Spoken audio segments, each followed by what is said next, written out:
को जय मसीह की परमेश्वर के नाम की महिमा हो। आज हम देखेंगे डांसों के झुंड अर्थात मच्छरों के झुंड। और ये हमें देखने को मिलता है निर्गमन की किताब उसका 8वां अध्याय की 20 से 32 आयत तक। यदि आपके पास बाइबल है तो हमारे साथ निकाल लीजिए निर्गमन की किताब उसका 8वां अध्याय की 20 से लेकर 32वीं आयत तक। डांसों के झुंड अर्थात मच्छरों के झुंड, उर्दू में मच्छर कहते हैं और हिंदी में डांसो कहते हैं, डांस भी बोल देते हैं।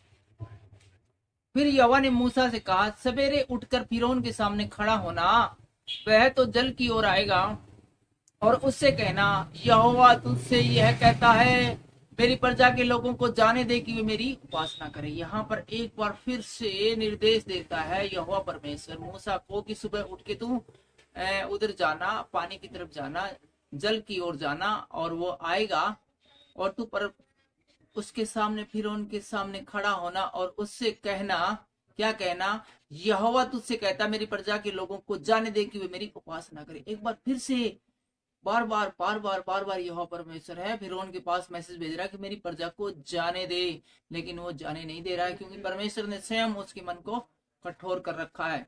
यदि तू मेरी प्रजा को न जाने देगा तो सुन, मैं तुझ पर और तेरे कर्मचारियों और तेरी प्रजा पर और तेरे घरों में झुंड के झुंड डांस भेजूंगा। और यहाँ पर साथ ही साथ बताते क्या तू जाने दे भाई, नहीं जाने देगा तो फिर देख ले तेरे प्रजा पर, तेरी कर्मचारियों पर और तेरे लोगों पर और सारे जो है तेरे मिस्त्रियों के घर है उन सब में झुंड के झुंड डांस भेजूंगा, मतलब मच्छरों के झुंड में भेजूंगा। और मिस्त्रियों के घर और उनके रहने की भूमि भी डांसों से भर जाएगी। पूरे घर, पूरी गलियां, सब कुछ तुम्हारा पूरा मिस्र देश है मच्छरों से भर जाएगा। पूरे देश में जहां भी देखोगे मच्छर ही मच्छर तुम्हें नजर आएंगे। ये बात यहोवा परमेश्वर मूसा से कहता है फिरौन को कहने के लिए कि कल सुबह जब वो नहर की तरफ मॉर्निंग वॉक पे आए उस समय ये बात बोलनी है। और 22वीं आयत में कहते हैं, उस दिन मैं गोशेन देश को जिसमें मेरी प्रजा रहती है अलग करूंगा और उसमें डांसों के झुंड होंगे। और इसके अलावा ये बताता है कि जो गोशेन देश है बिल्कुल सटा हुआ उसी के, उस देश के अंदर झुंड नहीं आएंगे, उसके अंदर कोई मच्छर नहीं आएगा, एक भी मच्छर नहीं आएगा। वहां कछुआ छाप अगरबत्ती जलाने की जरूरत नहीं है क्योंकि वहां मच्छर नहीं आएगा। जिससे तू जान ले कि पृथ्वी के बीच में ही यहोवा हूँ। और ऐसा मैं इसलिए करूंगा कि जान ले कि पूरी पृथ्वी के अंदर एकमात्र मैं ही यहोवा परमेश्वर हूँ, जिंदा परमेश्वर हूँ। पूरी पृथ्वी पर यदि डांस आ जाए तो फिर तो तू सोचेगा कि ये तो कुछ जादू मंत्र से होगा। किसी एक स्थान को मैं बचा के रख रहा हूँ ताकि इसके द्वारा तू जान ले कि मैंने तुझे पहले ही से ही बता दिया था कि इस देश के अंदर कुछ नहीं होगा और तुम्हारे देश में वहां पर लो मचेगी, हर कहीं मच्छर ही मच्छर तुझे नजर आएंगे। और मैं अपनी प्रजा और तेरी प्रजा में अंतर ठहराऊंगा और यह चिन्ह कल होगा। और 24 घंटे का तुझे अल्टीमेट टाइम दिया जाता है, या तो तू मान जा, सुधर जा, मेरी प्रजा को जाने दे, लेकिन 24 घंटे के बाद यदि नहीं माना तो ये जो मैंने कहा ये ऑटोमेटिक घटित हो जाएगा। और यहोवा ने वैसा ही किया और फिरौन के भवन और उसके कर्मचारियों के घरों में और सारे मिस्र देश में डांसों के झुंड भर गए। और जैसा परमेश्वर ने कहा था 24 घंटे बाद वैसा ही किया, पूरा मिस्र देश मच्छरों से भर गया और डांसों के मारे हुए देश नष्ट हुआ और सबको लोगों को मच्छरों ने काट डाला, चाहे वो पशु हो चाहे वो इंसान हो। मच्छर ही मच्छर, चन भी मच्छर। आपको पता है कितना भद्दा राग में गाते हैं, बेसुरा गाते हैं। जब मच्छर गाते हैं तो फिर इंसान का सैनो चैनो सुकन जाता रहता है। और जब वो काटे एक के बाद एक काटे तो हो पानी लगाते रहो, फिर ठंडा ठंडा, खुजली नहीं मिटती है।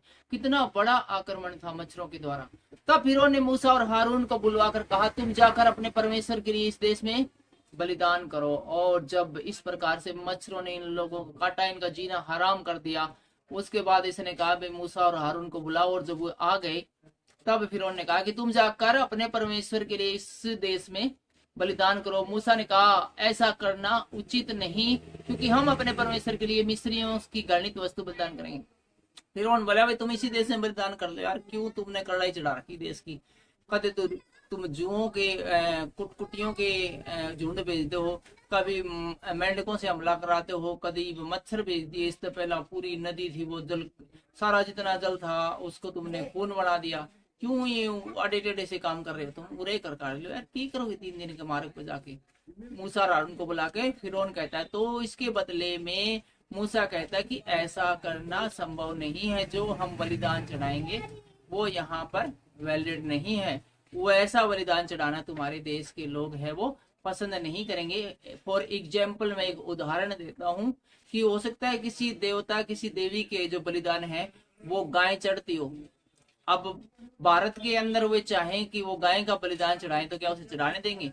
नहीं। में कोई गाय को हानि पहुंचाए ऐसा तो कोई भारतीय सोच भी नहीं सकता। बिल्कुल ऐसी हालत थी कि जिस प्रकार का ये बलिदान चढ़ाना चाहते थे वहां की जनता, मिस्रियों की जनता वैसा बलिदान है वो पसंद नहीं कर सकते। हो सकता पता नहीं क्या चढ़ा रहे हो, अपने को यहाँ पर अभी फिलहाल मालूम नहीं है, इसलिए ने कहा जी यहाँ पर ये संभव नहीं कर सकते, हम तो अपने एकांत में जाके जंगल में जाके अपना बलिदान चढ़ाएंगे। इसलिए हमने कहा है कि 3 दिन के लिए हमें छुट्टी दे दो, हम जाके वहां चढ़ाएंगे।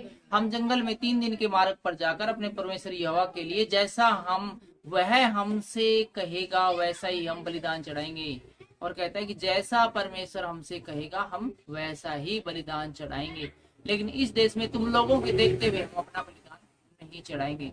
फिरौन ने कहा मैं तुमको जंगल में जाने दूंगा कि तुम अपने परमेश्वर यहोवा के लिए जंगल में बलिदान करो। ठीक है भाई, तुम जंगल में भी जाने की मैं तुम्हें इजाजत दूंगा कि तुम वहां जाकर बलिदान करो, लेकिन यहाँ टर्म एंड कंडीशन क्या लगाता है कि केवल बहुत दूर न जाना और मेरे लिए विनती करो। बोला बहुत ज्यादा दूर ना जाइयो भाई, जाने की इजाजत दे रहा हूँ लेकिन ज्यादा दूर नहीं जाना और मेरे लिए विनती करो। तब मूसा ने कहा सुन, मैं तेरे पास से बाहर जाकर यहोवा से विनती करूंगा कि डांसों के झुंड तेरे और तेरे कर्मचारियों और तेरी प्रजा के पास से कल ही दूर हो। मूसा बोला ठीक है, मैं जाके बाहर विनती करूंगा कि ये जो जितने मत्सर आ रहे तेरे देश भर में सारे सारे दूर हो, और आगे को कपट करके हमें यहोवा के लिए बलिदान करने को जाने के लिए मना न करना। लेकिन भाई तू बड़ा चालू आदमी है, इसलिए थोड़ा सा ये ना करिए कि ये मच्छर हमारे से दूर करवा के प्रार्थना करा के न, और फिर तू कहते भाई ना भाई को नहीं जाने दूंगा, तो इस बार थोड़ा ध्यान रखिए फिरौन साहब। अतः मूसा ने फिरौन के पास से बाहर जाकर यहोवा से विनती की, और यहोवा ने मूसा के कहे के अनुसार डांसों के झुंड को फिरौन और उसके कर्मचारियों और उसकी प्रजा से दूर किया, यहाँ तक कि एक भी न रहा। और सारे मच्छर है वो प्रार्थना करते ही मूसा के द्वारा सारे मच्छर देश से जाते रहे, गायब हो गए। तब फिरौन ने इस बार भी अपने मन को कठोर किया और उन लोगों को जाने नहीं दिया। लेकिन जैसे उन्हें मच्छरों से राहत मिली, फिरौन बोला भाई मैंने तो कुछ कहे नहीं भाई, जाने दूंगा, मैं कौन जाने दूंगा, हमने वो तो मजाक था। तो यहाँ पर हमने देखा कि मिस्र देश में किस प्रकार से है मच्छरों ने आतंक मचाया। अगले वीडियो में देखेंगे पशुओं की मौत।